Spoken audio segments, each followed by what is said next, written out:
Hi, this is Lauren Engel of Sidewalk. Talk to him here with Ori, who does artist development for Monstercat. And I'm just starting this whole new series where I have people who are at the top of their industry to explain what it's like working behind the scenes. So I want to make this series super informative for you guys. And we have Ori to kickstart it.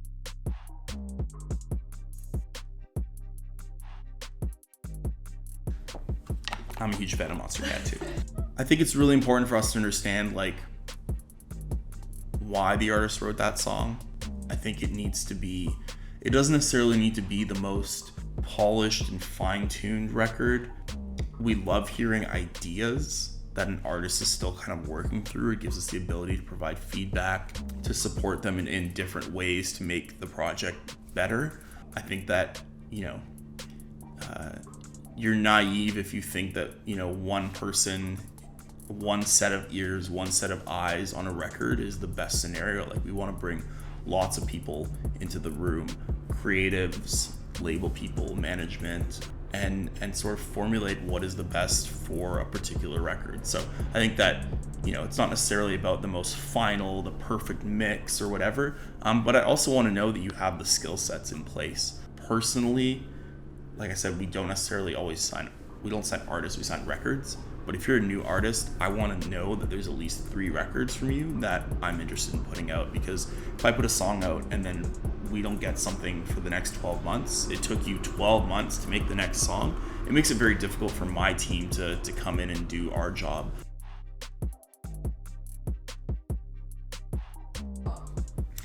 Whoa, that's a deep question.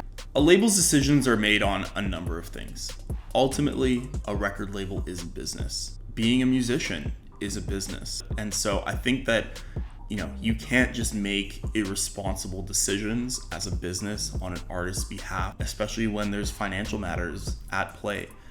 What I would say is that if you look at the revenues generated from a record label, oftentimes the majority, if not all of them, are attributed to music.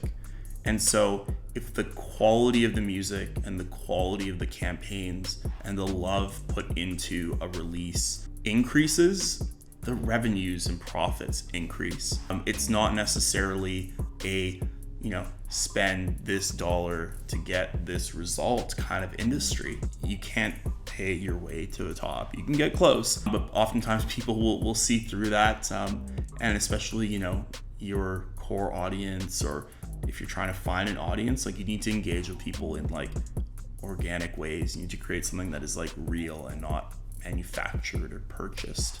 But it's a business, and you can't ignore that fact. And artists have bills to pay too, so they need to make sure that the people that are consuming and supporting their music are able to also support them making more music. I would say that social media followings don't impact our decision at all, again, from a Monstercat perspective, but I'd say this probably echoes for a lot of the other labels and brands out there. Social media social media following is not important, social media presence is important. So I want to see that you are proactive. I want to see that you are trying to create something for yourself. In a sense, when you release with Monstercat or any other label, there's going to be a huge influx of eyes and ears towards whatever you're doing.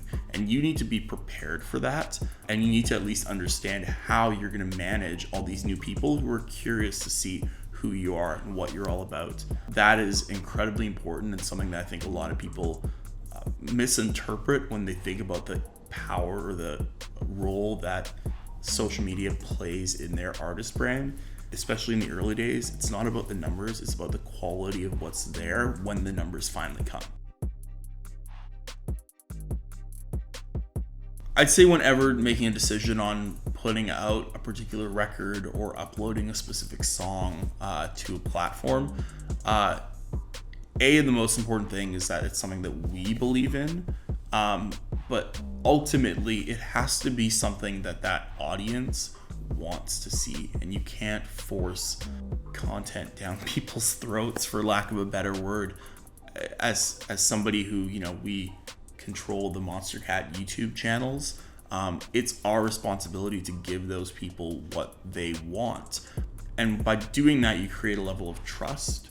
And once you've created that level of trust, that's when you can sort of work with the audience to progress in different directions and do it in a way that's natural, that everyone's participating in the progression of the sound of an artist or sound of a channel or a platform. But you can't just shove content down people's throats and expect them to be happy if it's not something they want.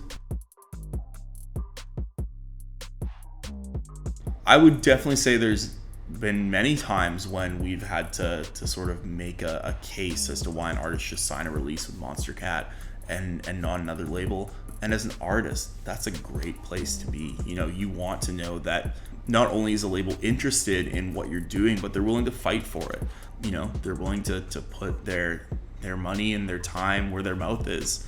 And so I think that's an incredible thing, and it's never love lost between, you know, labels. If one label gets the record or another, or if an artist decides to go with another label, you know, as long as you do it in a respectful way and everything's communicated properly, it's a great thing. Like, as somebody who works in music, like, if I love a record and I fight for it and I don't get it, I'm still so happy to see it come out and to get to experience it from the fans' perspective and to fight harder the next time a great record comes through from that artist. So yeah, I think it's competitive, but it's a good kind of competitive.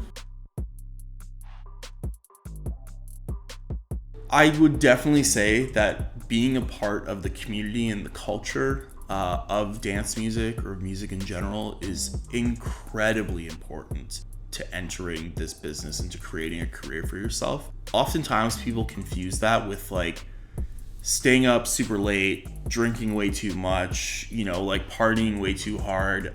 That's not conducive to like finding success in the industry. There might be scenarios where that, you know, helps you meet some people or connect, but it can also be a very slippery slope. And so that isn't necessarily the route, but that doesn't mean that, you know, if that lifestyle isn't for you, that doesn't mean that you shouldn't go and participate and be a part of the community. Speaking purely on like a personal standpoint, like I was able to connect with Monstercat. I was able to connect with musicians in my city. I was able to, you know, go and see artists that inspired me to do cool things by going out and like participating.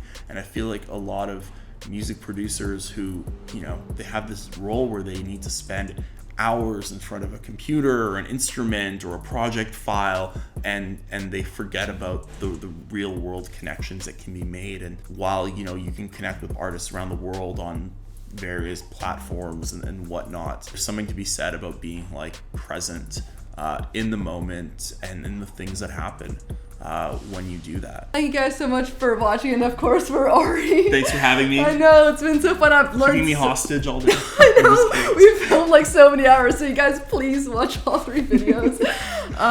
But I've learned so much from today too. Yeah, thanks for having me. It was like, a lot of fun. just so informative. And if you guys have found this really helpful for your careers, just share it to your friends or whoever you know that's wanting to work in music industry, no matter where they are in the world, or producing, or just huge fans of Monstercat. Just feel free to share like any of these videos that we filmed today. Perfect. Yeah.